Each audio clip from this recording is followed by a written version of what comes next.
దేశాల్లో కీలక పరిణామాలు చోటు చేసుకుంటున్నాయి.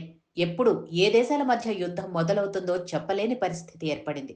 ఈ నేపథ్యంలోనే ఆసియాలో కీలక పరిణామం చోటు చేసుకుంది. అమెరికా సైన్యం బంగ్లాదేశ్లో అడుగుపెట్టింది. ఆ దేశ మాజీ ప్రధాని షేక్ హసీనా ప్రభుత్వం దిగిపోయిన తర్వాత తాత్కాలిక ప్రధానిగా మహ్మద్ యూనస్ ఉన్నారు. ఈయనకు డీప్ స్టేట్తో మంచి సంబంధాలున్నాయని టాక్ కూడా అప్పట్లో వినిపించింది. ఈయన్ను ప్రధానిని చేయటం కోసమే హసీనా ప్రభుత్వాన్ని కూల్చారనే వాదన కూడా ఉంది.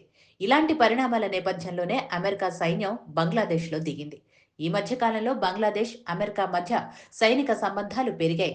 ఎంతలా అంటే బంగ్లాదేశ్ సైన్యంతో US army, US air force ఏకంగా జాయింట్ మిలిటరీ విన్యాసాలు నిర్వహించేదాకా అన్నమాట.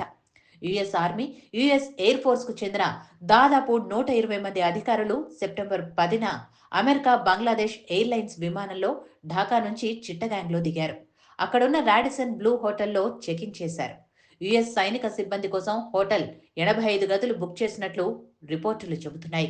ఇక్కడ ఇంట్రెస్టింగ్ పాయింట్ ఏంటంటే వారి పేర్లు హోటల్ గెస్ట్ రిజిస్టర్లో నమోదు చేయలేదు. బంగ్లాదేశ్ సైన్యంతో ఉమ్మడి సైనిక విన్యాసాల్లో పాల్గొనేందుకు అమెరికా సైనిక అధికారులు వచ్చారు. వీళ్లంతా ఈ నెల 20న తిరిగి యుఎస్కు వెళ్లే అవకాశం ఉంది. అయితే ఏప్రిల్లో US special forces command officer Arvella Jackson Bangladesh వచ్చారు. అతను ఆగస్టు 31న ఢాకాలోని వెస్టిన్ హోటల్లో అనుమానాస్పద స్థితిలో మృతి చెందాడు.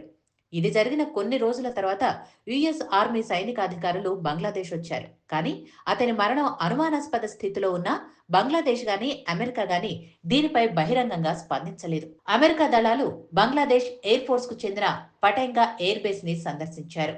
సెప్టెంబర్ 14న ఈజిప్ట్ ఎయిర్ ఫోర్స్ కార్గో విమానం చిట్టగాంగ్ ఎయిర్పోర్ట్లో ల్యాండ్ అయింది. ఆ తర్వాతి రోజు అమెరికా దళాలు బంగ్లాదేశ్ ఎయిర్పోర్టుకు చెందిన పటెంగా ఎయిర్ బేస్ ని సందర్శించాయి.